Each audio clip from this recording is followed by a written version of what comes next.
Marine ড্রাইভে motorcycle দুর্ঘটনায় নিহত তরুণীর পরিচয় মিলেছে। নিহত তরুণী ফারহানা আফরিন শিপা কক্সবাজার সরকারি কলেজের দ্বাদশ শ্রেণীর ছাত্রী। আহত যুবক শহীদুল আমিন তানিম কক্সবাজার পলিটেকনিক ইনস্টিটিউটের ছাত্র। সোমবার দুপুরে কক্সবাজার টেকনাফ বাহারছড়া ইউনিয়নের কচ্ছপিয়ার জাহাজপুরা নামক এলাকায় এ দুর্ঘটনা ঘটে। সোমবার দুপুরে টেকনাফ বাহারছড়া ইউনিয়নের কচ্ছপিয়ার জাহাজপুরা নামক এলাকায় এ দুর্ঘটনা ঘটে।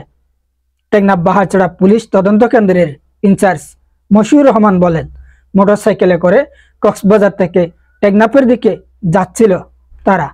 হঠাৎ মোটরসাইকেলটি নিয়ন্ত্রণ হারিয়ে রাস্তায় পড়ে যায়। ঘটনাস্থলে নিহত হন ওই তরুণী। পরে আহত অবস্থায় কলেজ ছাত্রকে উদ্ধার করে টেকনাফ স্বাস্থ্য কমপ্লেক্সে নিয়ে যাওয়া হয়। অবস্থার অবনতি হলে তাকে কক্সবাজার সদর হাসপাতালে পাঠানো হয়। এর আগে গত 17 ডিসেম্বর রাতে মেরিন ড্রাইভ সড়কে পেছারদ্বীপ এলাকায় মোটরসাইকেল দুর্ঘটনায় জাকের হোসেন নামের আরো এক যুবকের মৃত্যু হয়। ওই ঘটনায় গুরুতর আহত হয় ফাহাদ হোসেন ইমু নামের আরো এক যুবক।